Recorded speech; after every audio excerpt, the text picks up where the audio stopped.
Sensei Shizuo Matida, queria muito agradecer você ter aceitado esse convite de conversar comigo. Eu sei que esse momento de coronavírus é difícil, né? Se transportar, você está na academia. Então, antes de mais nada, queria agradecer muito a presença. Obrigado, Guilherme. Sensei, eu queria falar um pouco sobre a modernização do Karatê.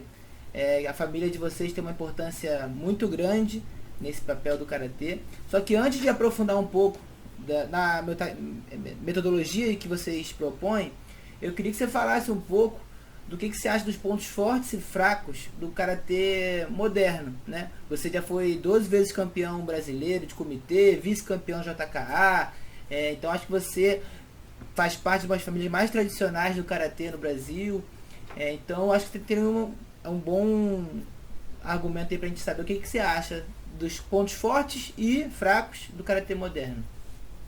Primeiro, quero agradecer aí pela oportunidade, né, da entrevista. E, assim, primeiramente, o karatê moderno que a gente fala seria mais ou menos o karatê tradicional, né? O karatê que são ensinados nos katas, os fundamentos. Tem a parte do esporte, que é a parte da competição, né? Do tirar o ponto ali. Eu acho assim, primeiro isso aí, eu não tenho nem como falar alguma coisa mal, entendeu? Porque isso aí foi a nossa base. É a nossa base, a gente se formou nesse karatê, né, competiu muito, então assim, não tenho que falar coisa mal. Eu só acho assim que é uma visão diferente, entendeu? Por exemplo, o karatê, quando ele começou a virar esporte, mais esporte, ele deixou muito o lado da defesa pessoal, deixou muito o lado da eficiência na arte como um aspecto geral, né? Como um aspecto de defesa pessoal, um aspecto até de se você for brigar na rua, como é que... Não brigar na rua, se você for defender na rua, ver uma pessoa te agredir, como é que você faz? Então, assim, eu acho que primeiro, assim, tem esse lado. O ponto positivo é que como você faz os fundamentos, você tem a competição, isso aí te ajuda muito, né? De uma certa forma, para você ganhar tempo, ganhar distância, executar as repetições dos movimentos durante o treino.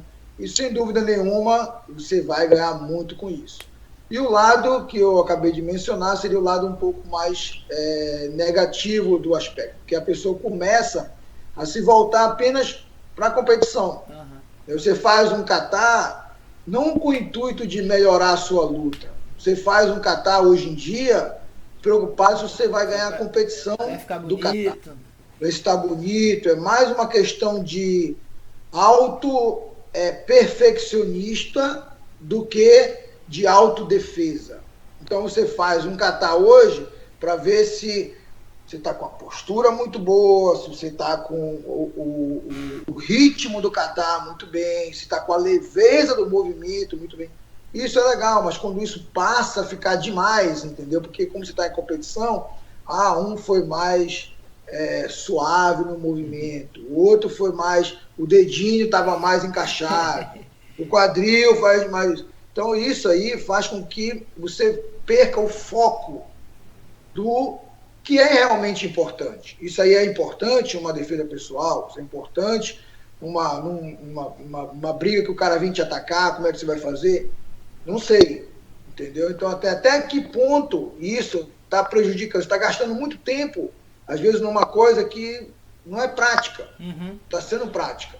Você não vai... Mas para a competição, funciona.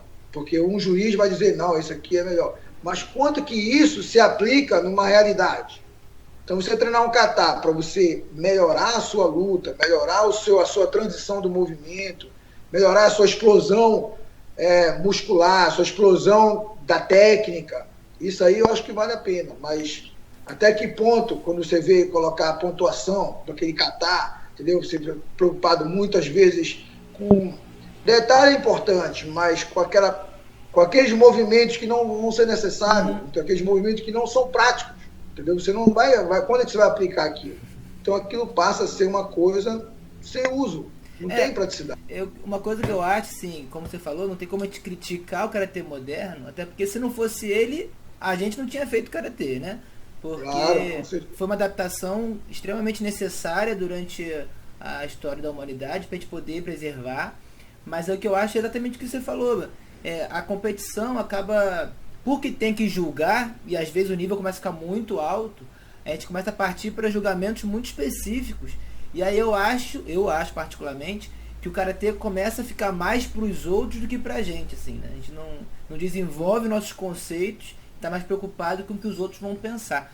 E aí, nessa perspectiva que eu queria falar sobre o Karatê Matida, porque vocês têm uma pegada muito forte dos princípios Shotokan clássicos ali, só que trabalham com abordagem muito específica da defesa pessoal, trabalha muito com o trabalho de duplas, manoplas. Então eu queria que você falasse um pouquinho mais sobre isso, explicar um pouquinho mais essa pegada de vocês.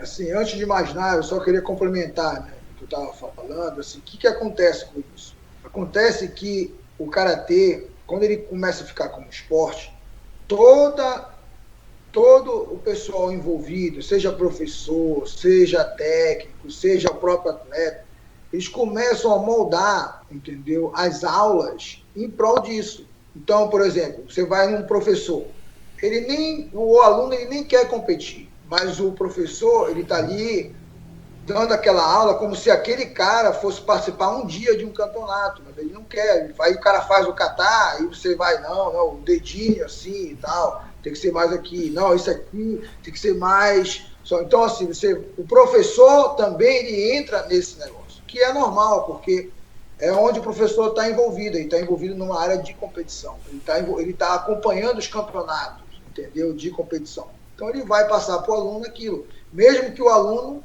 não queira participar de competição, certo? E agora sim, voltando um pouco à sua pergunta com relação ao Matida Karatê, é assim, que eu e o Lyoto, a gente sempre ficou envolvido, né, com o MMA. Eu, no início ali, ajudando muito o Lyoto na parte técnica, entendeu? Aprendendo ali junto com ele, né? Vamos adaptar nosso karatê para como é que a gente pode utilizar de uma maneira mais real. Isso aí há muitos anos atrás, quase 20 anos atrás ou mais até, né? E a gente começou a pegar os nossos golpes do karatê e treinar ali com nossos colegas, às vezes do high school, né? Do primeiro, segundo ano e tal, a gente chamava domingo e ficava treinando, testando. E naquela época todo mundo era jiu-jitsu. Não, jiu-jitsu agora está na moda, então vem agarrar a gente. E aí os caras às vezes botavam a gente para baixo, e às vezes a gente acertava os caras. Então a gente foi pegando ali o tempo, entendeu? A noção de como é que a gente pode aplicar melhor o nosso karatê mesmo.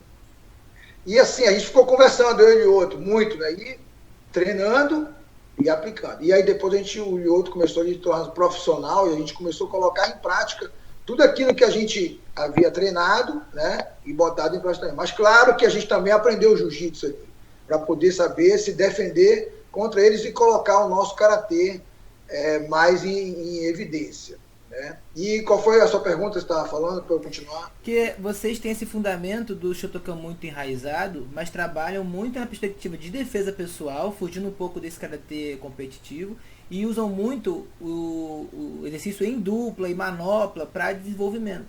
Eu queria falasse mais dessa abordagem de vocês, que não é tão normal hoje em dia, mais no karatê, né? É porque, assim, por exemplo, se você chega na academia, certo? O aluno vai para treinar karatê. A gente procura qual é o seu objetivo. A maioria, muitos deles querem, não, eu quero me exercitar, mas quero aprender uma defesa pessoal também. Eu acho que é importante. O cara quer ganhar autoconfiança, o cara quer se sentir com uma melhor autoestima, mas ao mesmo tempo ele quer aprender uma técnica para ele poder não ser um leigo ali, não saber nada. Então a gente viu que, por exemplo, o karatê tradicional, como eu tinha falado antes, ele foi moldado de uma maneira que se tornou muito esporte, Então tem muitos aspectos de defesa pessoal que a pessoa não treina.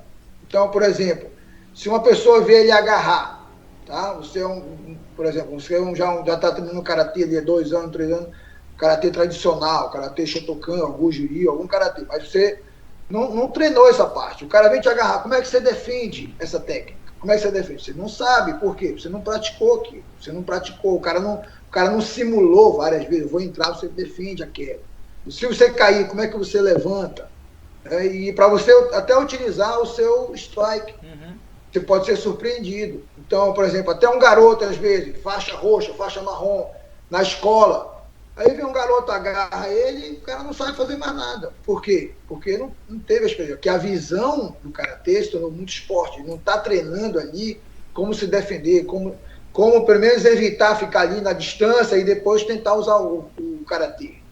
Ou até defender uma queda.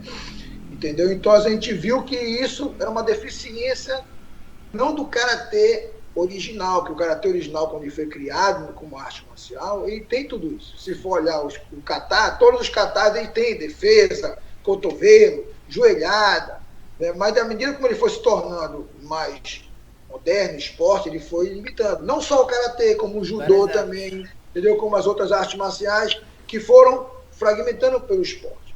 E a gente achou muito importante colocar, como a gente está envolvido com uma luta mais prática, uma luta mais do MMA, que o cara pode dar cotovelo, joelhado, pode te agarrar, pode levar você para baixo, de passar para os nossos alunos, compartilhar com os nossos alunos, não de uma maneira profissional, mas de uma maneira didática, para que eles aprendam todas essas ferramentas, para que eles possam se defender utilizando a parte do strike da melhor forma possível, com mais segurança e prática.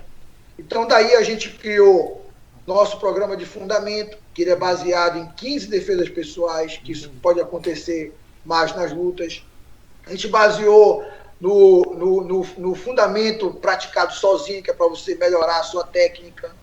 E a gente baseou na aplicação. A aplicação, ela é baseada justamente no treinamento de manopla, no treinamento de simulação de ataque e defesa. Então, toda aula que o aluno entra na academia, ele tem defesa pessoal, ele tem a parte sozinha do fundamento e ele tem a parte de aplicação, que ele vai aprender a bater. Então, por exemplo, um aluno que chega na academia de um karatê moderno, ele quase não bate, ele não bate saco, não bate maitoá, não bate nada. Quando ele vai bater, ele não sai bater. Por quê?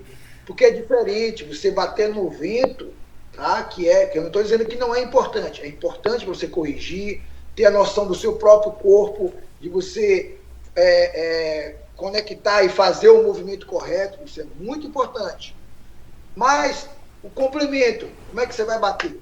Como é que você vai bater o contato ali no saco, na manopla, né? Você vai ter a noção de distância, que você vai encostar a sua mão, entendeu? Isso aí é importante para a pessoa sentir. Eu faço muito assim uma comparação. Por exemplo, se eu botar você numa bicicleta de academia, um garoto, por exemplo, um garoto está aprendendo a andar de bicicleta, certo? Eu digo, olha, vou fazer o seguinte, eu vou te ensinar a andar de bicicleta.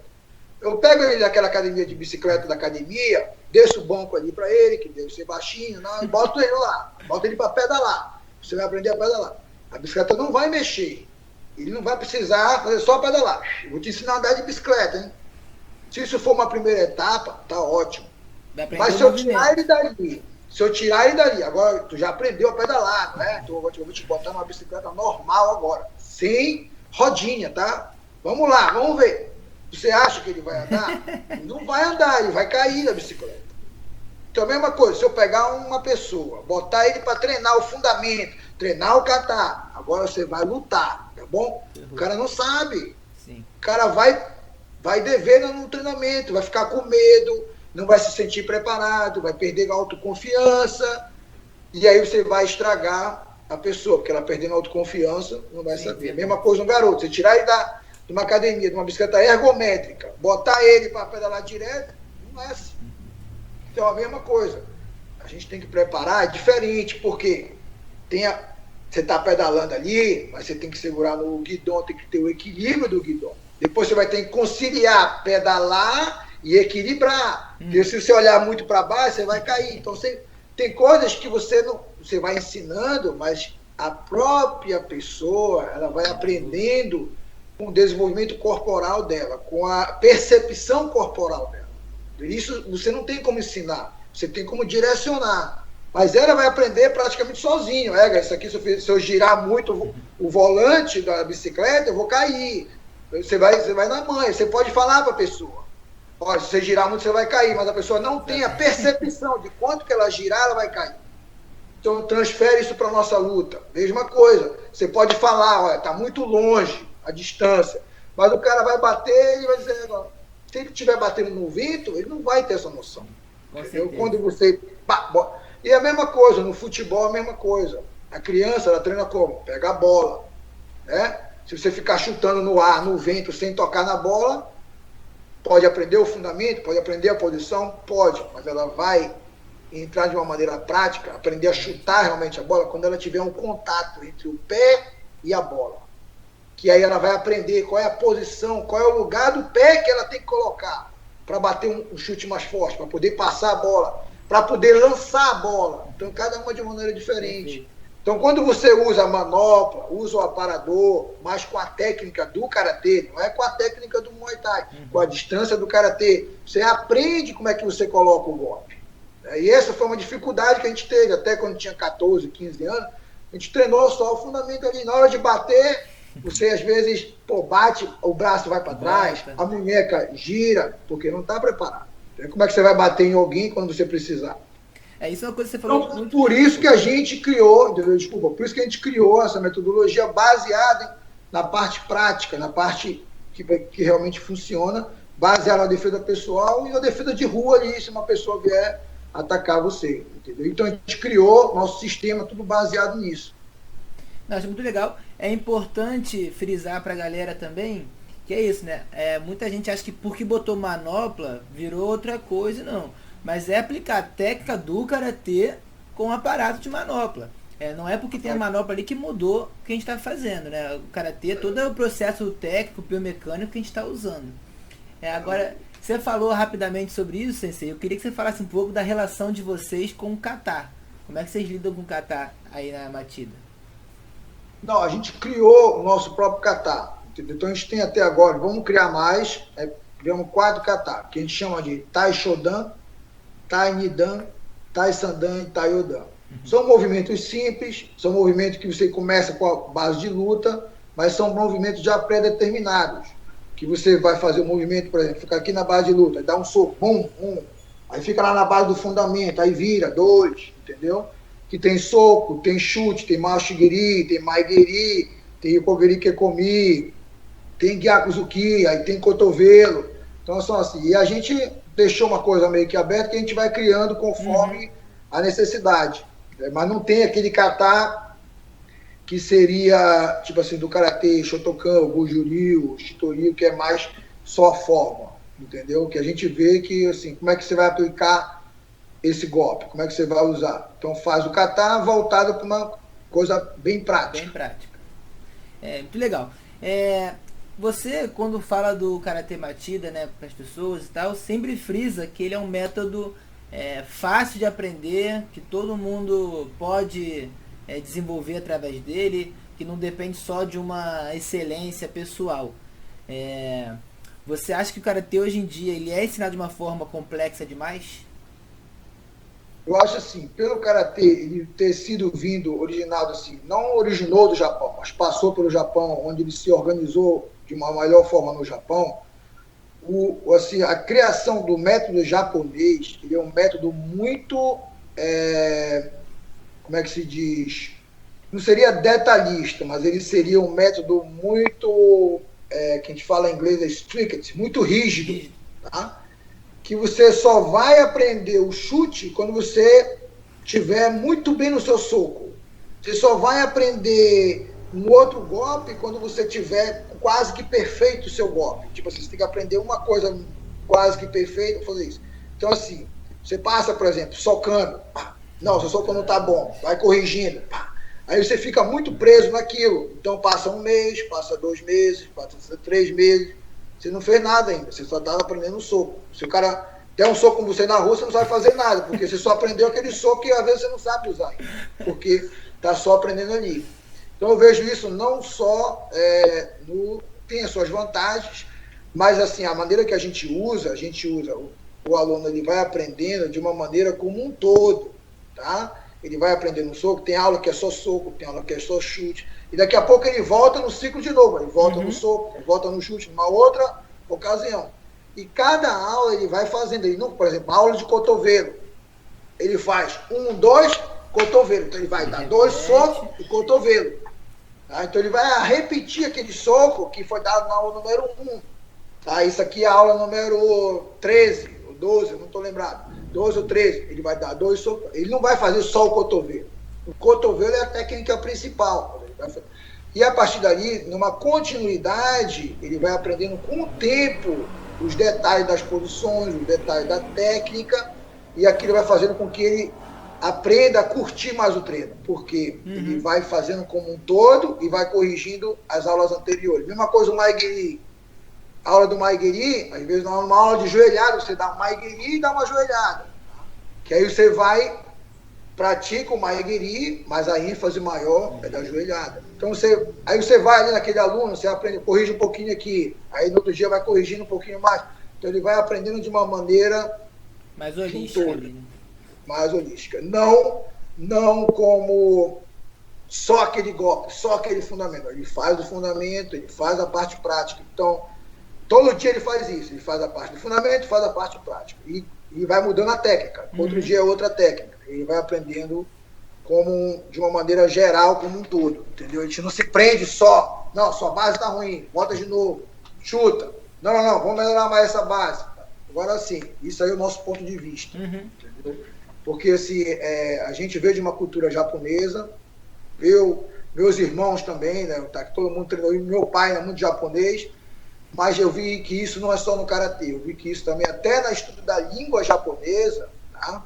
Você vai fazer a letra A, você está aprendendo ali. Se você está errado na letra A, você não vai sair daquela letra, você vai ter até ficar ali quase que bem a letra A no japonês. Aí volta de novo, aí vai de novo, volta. Não, e o que aqui no Japão é assim, A, I, U, E, O. E o I? Não, o I não, só o A hoje. Porque você tá bom aí. o A não tá legal, vai de novo. Aí vai passando 1 ano, 2 anos, você tá no A, no B, a coisa não evoluiu, entendeu? Por um lado, você treina muita disciplina, que é legal, bacana, mas eu acho que tem assim, outros métodos para você evoluir de uma maneira geral e fazer com que aquilo seja uma coisa prazerosa também, que você está vendo que você está aprendendo, está desenvolvendo. E prática também, né? Porque voltando a isso, prática, né? Você tem que usar na rua, como você falou, meu soco pode estar perfeito. Se eu nunca conseguir aplicar em ninguém, não adianta. Uma coisa interessante que você comentou, eu nem sabia dessa parte, né, de quando vocês crianças já faziam com seus amigos e tal, mas quando vocês entraram, né, a família entrou no MMA, teve toda essa necessidade, acho que mais impactante, de adaptar o karatê de fato para lutar com outras modalidades, né? Isso é uma dificuldade que eu, por exemplo, tive quando comecei a lutar MMA, que era lidar de fato com outras modalidades, porque eu treinei muito tempo só contra karatê Shotokan, e as pessoas não desenvolvem tantos golpes como vocês desenvolvem hoje em dia, né, o Vinícius, que é a ajoelhada, a cotovelada, a Mawashi Zuki, era só aquela coisa muito reta. Quando eu comecei a encontrar a galera do Muay Thai, do Savate, do kickbox holandês, era um problema, porque eu não sabia de fato lidar com a curta distância deles, né? E aí tem uma frase que um amigo meu, Jesse Enkamp, diz, que às vezes para você ver sua própria montanha melhor, você tem que escalar dos outros. Como é que foi? Acho que assim, qual é o papel do MMA nessa construção? Eu sei que você está no MMA muito para desenvolver esse karatê, que né, você que é mais a cabeça desse, eu acho pelo menos, né, que está por trás desse desenvolvimento. E aí como é que é essa relação com o MMA? Assim, realmente, por exemplo, a gente sempre, quando a gente era garoto, a gente testava muito com nossos alunos, porque, como eu te falei antes, né, o pessoal não nossos alunos, nossos colegas da escola, jiu-jitsu e tal, então vamos embora. E aí a gente botava a luva, né, e fazia ali com controle, mas pegava um pouquinho, entendeu? Então, assim, era praticamente todo domingo a gente fazia isso, chamava os caras. E aí os caras começavam a respeitar. E tinha alguns alunos do meu pai também, né, por exemplo, Paulo Afonso, que começou a fazer MMA. Né, e ele colocava realmente o karatê para funcionar, entendeu? Então ele treinava com os caras de kickbox, treinava com os caras do Muay Thai. E ele conseguia aplicar. E ele ia ali dividindo com a gente. Não, X-olho, tem que fazer isso aqui, ó, manter essa distância, entendeu? É só vamos botar o cara no nosso tempo de luta. Os caras não têm tempo de luta. Os caras não têm distância, é só para brigar. Então ele via, como ele tinha um golpe muito forte, né? Então ele acabava que nocauteava os caras. E assim, isso é prático. Assim, a partir do treinamento que a gente começava a convidar nossos colegas, até lutadores de boxe, Muay Thai, entendeu? Vamos lá na academia, vamos fazer um treino. de sparring. E aí a gente ia aprendendo, né? Esse cara anda assim, esse cara vai fazer isso. E como é que a gente poderia colocar o nosso karatê para funcionar com isso? Então a gente fez realmente um laboratório, né? Via como é que as coisas funcionavam e via que a gente tinha muita vantagem em relação a isso. Por quê? Quando você domina a distância, você já tem uma certa vantagem. Porque a pessoa, por mais que ela tenha um golpe forte, se ela não for habilitada a te socar, aquele golpe tem 100 quilos, se ela não te tocar, não é nada, entendeu? E você tem a noção de tempo, qual é a hora que eu vou entrar para bater, aquilo ali vai abrindo um leque para você de outras opções. Porque você dominou o tempo, dominou a distância, aquilo ali vai ficando melhor. Então a gente cada vez mais foi se adaptando a isso. A gente tem essa vantagem, que a gente domina o tempo e domina a distância. Mas eles têm um golpe muito forte, que se pegar, vai machucar. Então a gente tentava colocar o nosso tempo, nosso distância para funcionar com relação a isso. E aí a gente foi desenvolvendo muito, né? E aí foi treinando e desenvolvendo. Fazia o teste nos sparring, chegava depois em casa, na academia, no outro dia, vamos treinar isso aqui. Ó. E aí a gente foi criando esse laboratório, usando as técnicas que a gente já dominava, e incorporando as técnicas que não eram presentes no karatê tradicional, no karatê moderno, mas que existe no karatê, que é o kakizuki, que é a joelhada, que é o uppercut, que é o urazuki, né? Todo o cotovelo, foi incorporando isso. Eu até me lembro de uma situação que nesse tempo eu não vim para os Estados Unidos, porque por uma questão do visto, que não saiu a tempo. O outro falou, poxa, Zô, acho que eu vou lutar, parece uma oportunidade para lutar nos Estados Unidos. E tinha acabado de lutar o Jungle Fight e tal, tinha lutado no Japão antes. E, pô, cara, uma oportunidade aqui, eu digo, pô, vou lutar, cara. Não vai poder vir, mas eu vou ter que fazer assim mesmo essa luta. Eu digo, não, tá bom então, cara, vai lá. E nos Estados Unidos, o outro lutava no Japão, não poderia cotovelo, não valia cotovelo. E ele veio lutar nos Estados Unidos, o cotovelo era permitido. E aí ele pegou, o corner dele foi o Jorge Guimarães, que é o empresário dele. Ali, eu vou lá te ajudar, o Xizô não veio, cara, então não, claro que eu estou precisando. Ele foi sem técnico mesmo, foi só o Jorge Guimarães, um amigo nosso do Jiu-Jitsu, tá, que treina aí, e o Paulo Ceará, que é um amigo nosso que trabalha na aviação aérea aqui, que treinou karatê com meu pai há muito tempo, faixa preta, mas estava muito tempo desligado. Né? E o Lyoto foi para a luta no WFA, acho que uma coisa assim, que depois o UFC comprou esse evento. Aí, Lyoto, aqui vale cotovelo, entendeu? Só que a gente não treinava muito cotovelo. Como o Lyoto lutava no Japão, não podia cotovelo. Então aqui vale cotovelo, né? E aí esse empresário aí, o Jorge Guimarães, né, o Joinha, falou, pô, Lyoto, vai, começa, pá. Lyoto, cotovelo. Aí o Lyoto, como não estava acostumado, só fazia os movimentos no catar, né? No catar, aí na hora de aplicar, ele, cotovelada assim, sabe, pá. Aí o cara, pô, Lyoto, cotovelo de novo, Lyoto. Aí o próprio empresário, que ele tem uma visão de luta, mas não é um profissional da luta, né? Falou, não, Lyoto, esquece o cotovelo, não faz mais cotovelo, porque era tão ruim o negócio, entendeu? Que o cara até dizendo, não, para, que tá horrível isso. Mas aí depois a gente foi treinando o cotovelo e o Lyoto aplicou várias e várias vezes no UFC, vários cotovelos. Por quê? É uma questão de treinamento, de prática. Mas como a gente treinava só no catar, não fazia isso, entendeu? Então, foi dessa maneira que a gente começou a desenvolver. Chamamos nossos colegas ainda do colegial, né? Treinando ali, eles faziam jiu-jitsu, faziam kickbox, depois ficamos adultos e foi transformando isso para chamar os profissionais do kickbox, e foi desenvolvendo como é que a gente poderia fazer o nosso karatê funcionar ali, entendeu? De uma maneira mais coerente e prática.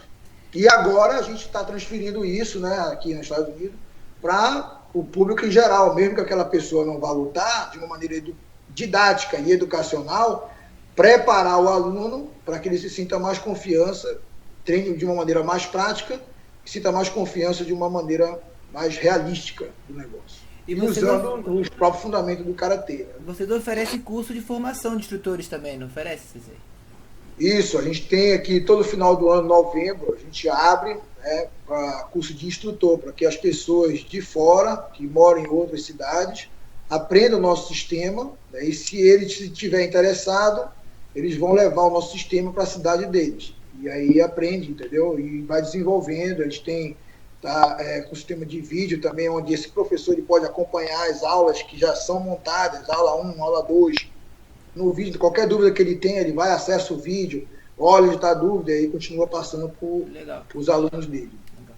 Agora vem cá, Sensei Yoshizo não gostava muito dessa questão do MMA e tal no começo. Como é que foi essa enfrentamento, né? Porque eu conheço o Sensei dos cursos, né, aqui no Brasil, sei que ele pode ser bem incisivo. E hoje em dia, como é que tá essa relação aí com o Karatê e o MMA? Assim, a história foi assim, quando o Lyoto tinha mais ou menos 15 anos, eu tinha mais ou menos 16 anos.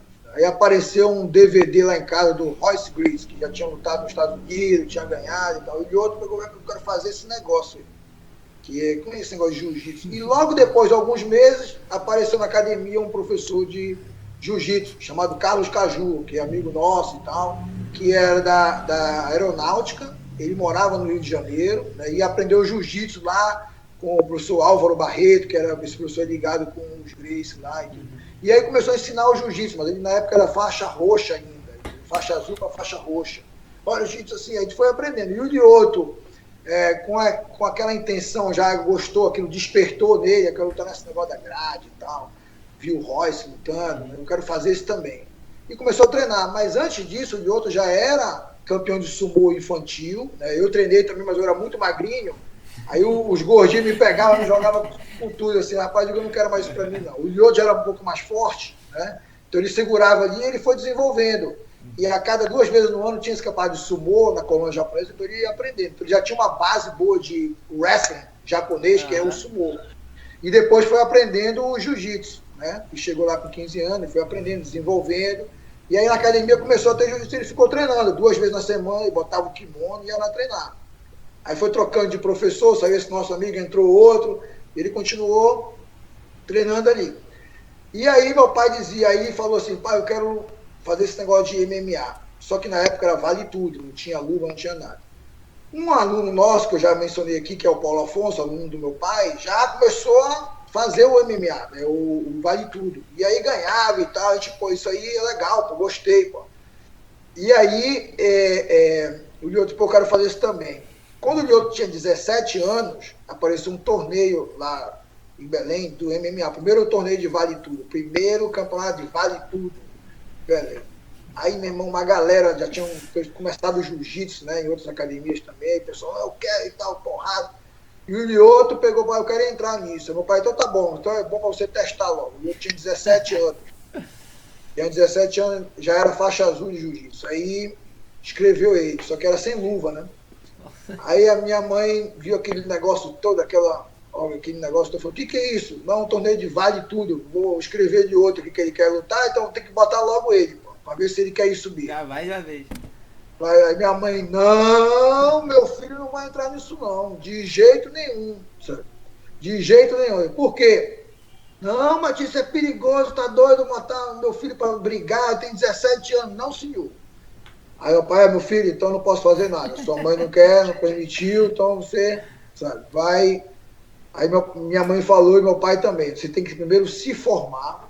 Quando você tiver formado 21, 22 anos, você faz o que você quiser da sua vida. Aí nem seu pai, nem sua mãe precisa assinar nada. Você vai lá e assina. Quando você estiver morando aqui comigo, você primeiro gradua, escolhe uma faculdade aí, faz. Aí ele teve que fazer obrigatório educação física, que ele fez, que era o que tinha mais a ver com a gente. Aí fez educação física, passou, diz, olha, pai, agora com 22 anos, acho que 23 já, demorou um pouquinho para passar, que ele ficava treinando, estudando, e aí deixava o estudo de lado. Mas aí passou e depois se formou em educação física, né, na Universidade do Estado do Pará, tá? E aí depois ele, olha, agora eu vou, aí meu pai, então agora eu vou ajudar você. Só que meu pai, assim, ele é um professor de karatê, mestre muito bom, mas ele sempre foi voltado muito pro lado da educação, de formar o cidadão, de ajudar a pessoa a ter uma vida melhor através do karatê. Como ter uma vida melhor? A melhorar a autoestima, melhorar a autoconfiança, usar os princípios da filosofia do karatê para aplicar na sua vida diária. E isso aí, meu pai, excelente. Técnica também muito boa. Mas aquele negócio de vale tudo, ainda mais naquela época, era sangue e tal, um aí fala mal do outro, fala aquilo outro, meu pai era um pouco eu assim, não estava muito envolvido nisso, né? Meu pai falou, olha, meu filho, você quer ir, então você escolhe o seu caminho. Porque meu pai, quando ele se formou lá no Japão, ele primeiro não queria fazer engenharia civil, ele queria fazer professor de karatê, mexer com karatê. E meu avô falou, não, você vai ser engenheiro, eu sou engenheiro, tem que fazer engenharia também, para seguir o meu caminho. Ele, não quero, não gosto de engenharia, tal, ele estudou e tal, se formou em engenharia, e aí meu avô pensava que ia trabalhar com ele. Mas quando meu pai se formou, pai, eu vou embora para o Brasil. Entendeu? Aí o cara ficou, meu avô ficou muito bravo. Pô, pensei aqui, então tá bom.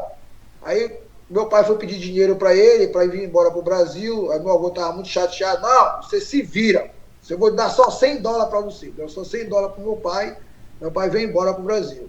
Então meu pai, ele usa assim, meu filho, eu não vou proibir você de fazer nada na sua vida, porque quando eu estava jovem, meu pai me obrigou a fazer, tem que fazer engenharia, tem que fazer não sei o quê. Eu não queria aquilo. Então eu fui um garoto rebelde, porque quando eu me formei com 22 anos, eu não quis mais.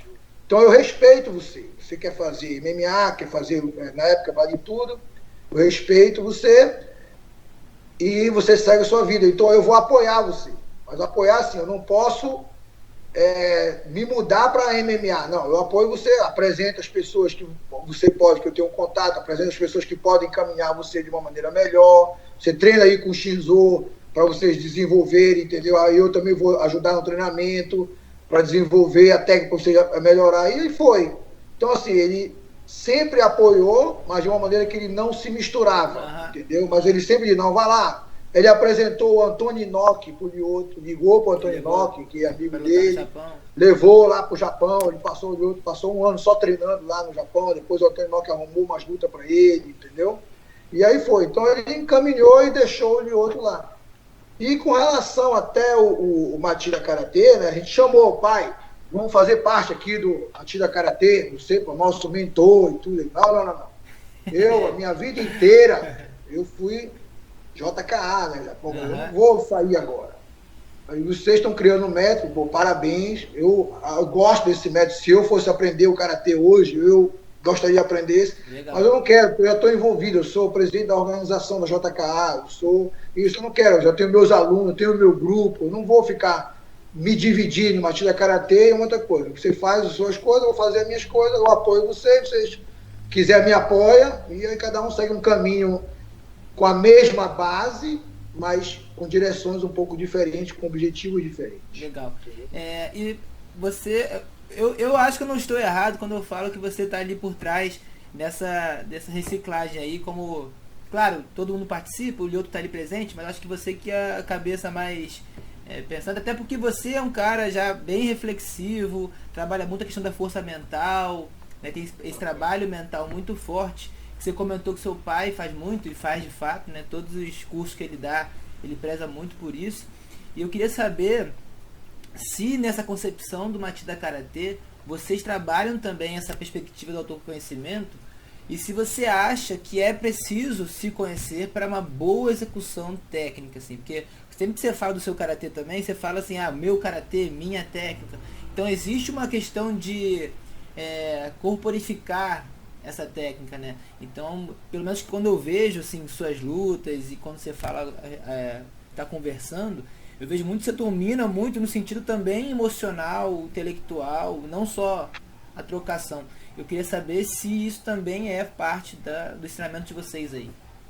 Claro, isso aí sempre foi passado pelo meu pai, né? Meu pai sempre passou isso pra gente. Não adianta às vezes você tem uma técnica muito boa, mas a sua mente não está preparada para usar. Entendeu? Então, chegava nos campeonatos, meu pai já sentia isso, você está pensando muito, está pensando se vai ganhar ou perder. Isso não é bom, porque você vai ficar só... E era verdade, quando a gente ficava preso, ele já olhava para a gente na cabeça e você está pensando qual golpe vai fazer. Esquece isso não funciona. Ele já olhava para a gente, ele já sabia. Como é que meu pai sabe, né? E aí tu ia ver, era verdade, pô, estou pensando qual é o golpe que eu vou fazer, vou pegar o cara nesse golpe e tudo, entendeu? Então, assim, com certeza, o fator mental, que eu digo, é 60% ou 70% de um combate, né? De uma situação. E também aplicar na nossa vida diária. Por exemplo, no código samurai, que é o código 753, 7 são os valores do samurai, que é coragem, benevolência, respeito, são 7 desses. 5 são as que a gente chama Key of Health, que são as 5 princípios da saúde, que é você manter a higiene, manter a atitude mental positiva, tem 5 desses aí, se alimentar adequadamente, e tem os 3 que são os estados mentais. Os estados mentais são o Zanshin, que Zanshin significa você manter-se atento, manter consciente, isso é Zanshin. Fudoshin, que é você manter a sua mente inabalável. Por exemplo, acontece uma situação agora, como está agora nessa época agora, que ninguém pode sair de casa, tá, o coronavírus aí. Muitas pessoas, elas fisicamente elas estão saudáveis, mas ela acontece que isso mentalmente começa a afetar, porque o cara não sai de casa, o cara está ali, começa a ficar deprimido, entendeu? A energia baixa, isso é um estado mental. Isso é o Fudoshin. Ele está deixando o lado emocional dele, o equilíbrio emocional dele se abalar. E tem um outro que é chamado de Mushin. Mushin é a cabeça vazia. O que é essa cabeça vazia? Não é que você não vai pensar em nada, não é você focar, é você estar concentrado naquilo que você vai fazer. Então, se você vai para uma luta, por exemplo, você vai preocupado, pô, o cara vai me bater, pô, eu vou passar vergonha, pô, o cara vai, como é que se diz? Está muito relacionado com o ego, né? Isso aí está muito relacionado com o ego. Cada vez que você, pô, não quero perder. Então, esse Mushin, ele faz com que você se torne mais consciência e mais presente. O seu estado fica mais presente. Com a presença, aquela coisa se torna natural. Então, se você vai lutar, mas vai lutar na sua melhor estado mental, seria esse estado de Mushin, que é vazio, agir e reagir perante o momento, perante a reação sua e do seu adversário. Isso faz com que você tenha uma intuição melhor, que você não passa pela cabeça. Você vai executar um golpe, você não pensa, eu vou fazer esse golpe, e vai, não. Você já viu, você já está reagindo, já está agindo já. Quando o cara atacou, você já está reagindo já. Então aquilo você consegue ter uma leitura e uma percepção muito maior. Abre a sua mente, que você consegue enxergar aquilo. Isso vem primeiro com o treinamento físico e depois com o seu estado mental. Se você estiver com o estado mental preso em alguma coisa, preocupado com alguma coisa, você não entra, que a gente chama aqui em inglês flow. Flow, você não flui, entendeu? Que, ó, o Bruce Lee falava, né? Ficar flow igual uma água. Então você não flow, você sempre está preso, está preocupado, e aquilo você não relaxa. Que seria esse estado do Mushin, que é o estado mental, e você está relaxado para poder atingir a sua melhor performance. Não quer dizer que você vai ganhar ou não, quer dizer que você vai atingir o seu máximo. Você tem a capacidade de atingir 100, mas com a mente presa, preocupada, você atingiu 40, entendeu? Você não usou 40% do que você poderia usar. Por quê? Sua mente está presa em alguma coisa. Quando você está com o estado Mushin bem, você vai usar 100% da sua capacidade. Não quer dizer que aquela sua capacidade é suficiente para ganhar a outra pessoa, entendeu? Mas você está preparado mentalmente. Foi tudo. Isso meu pai sempre ensinou pra gente, entendeu? Você está pensando, não pensa, no treinamento mesmo, relaxa, vai. E até de uma maneira, às vezes, eu pegava o Shinai, tá pensando, pá, batia, entendeu? O Shinai é aquela vara de bambu, né? Então você ia esvaziando aquilo e botando a mente mais tranquila, entendeu? Sim. Você já se alongou bastante, na verdade, eu estou adorando o papo, então também eu vou deixando correr, mas eu só queria fazer uma pergunta que deixaram no Instagram, eu achei interessante, porque talvez crie uma polêmicazinha aí, que é, você pegou faixa preta muito novo, e eu queria saber o que você acha dessa relação da faixa preta com a idade, e até mesmo o simbolismo do que é a faixa preta, sabendo que a gente, hoje em dia, é muito diferente a concepção de uma faixa preta no Japão e uma faixa preta no Brasil, por exemplo. Assim. Então, queria que você falasse um pouquinho para a gente encerrar aí.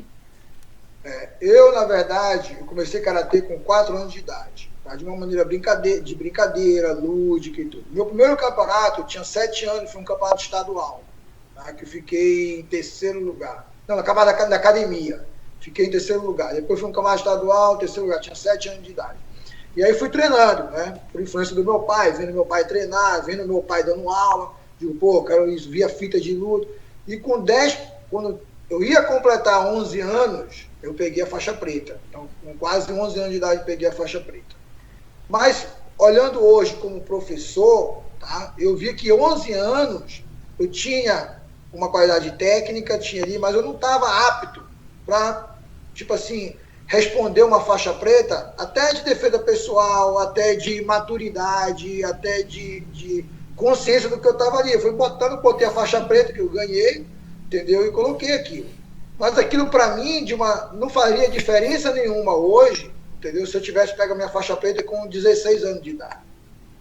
Eu ia continuar treinando, eu ia continuar fazendo aquilo. Então, eu, como professor hoje, como educador, eu acho que não é legal você pegar uma criança, entendeu? E promover ela uma faixa preta, porque aquilo vai fortalecer o ego, tipo assim, criar mais ego na pessoa, criar uma falsa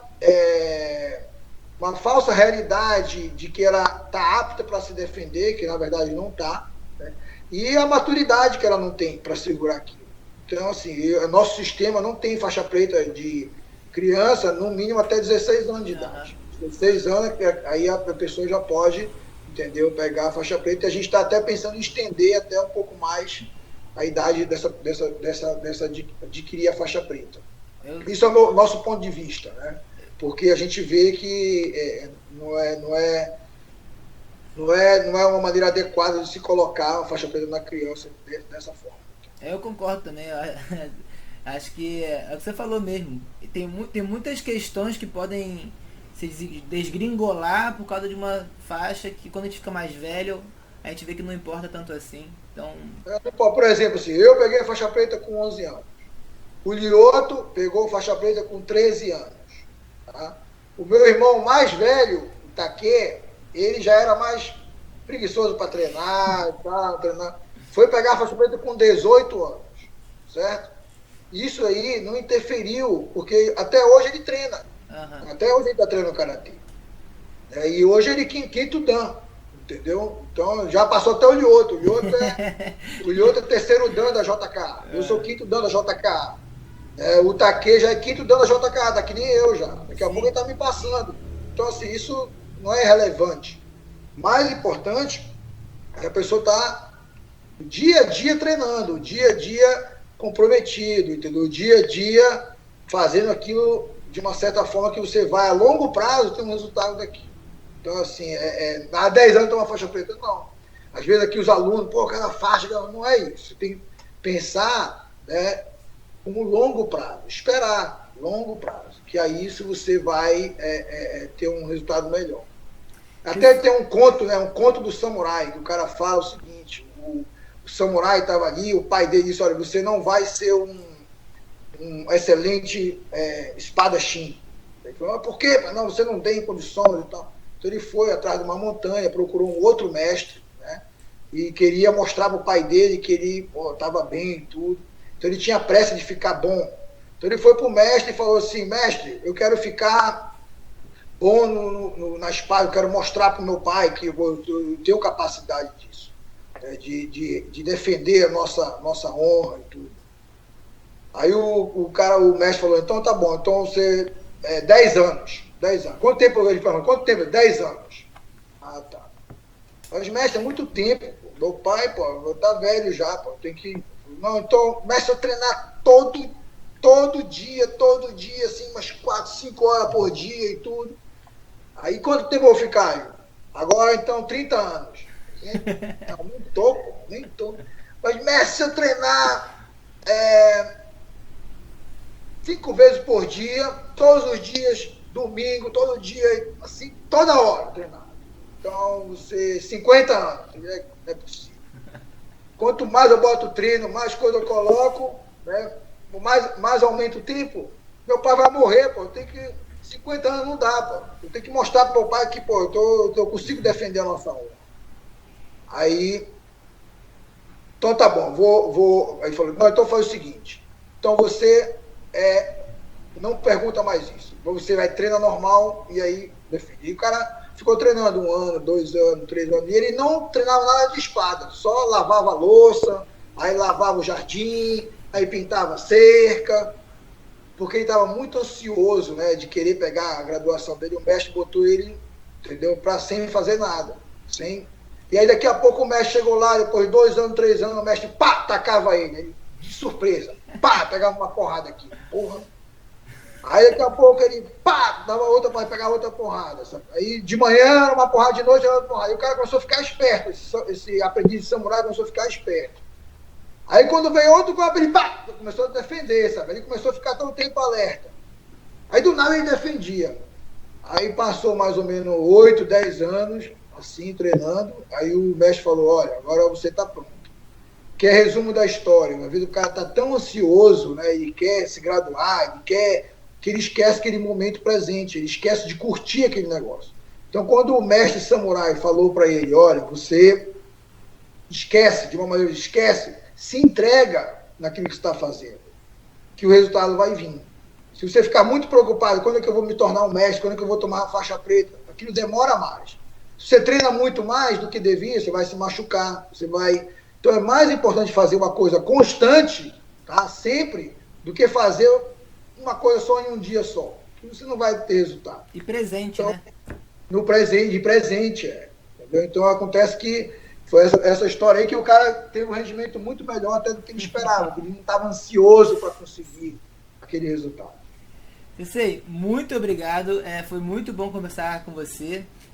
Espero que a gente se veja em breve. Se tudo der certo, ano que vem eu vou aí visitar vocês. Eu tenho que tentar bater no Eber, que ele tá voando. Então, tá bem mesmo. Ele tá bem. Então, ano que vem, se tudo der certo aqui com esse ano agora de 2020, eu vou aí visitá-los. Muito obrigado de novo, hein? Obrigado, Guilherme. Valeu, galera. Um grande abraço para todo mundo. E curtam aí, tá? Olha, importante, já que tá todo mundo de quarentena, é curtir o momento, entendeu? Não adianta se estressar, procura fazer alguma coisa produtiva pra gente, quando sair dessa quarentena, tá com a cabeça tranquila e render o máximo que a gente pode, tá bom? Um grande abraço, tô com saudade do Brasil, gosto demais da galera do Brasil, sinto falta, e assim que tiver uma oportunidade, vou estar aí de volta. Valeu? Passar um tempo aí com a galera aí. Grande abraço. As portas da Exame Team estão sempre abertas. Obrigadão, Guilherme. Os.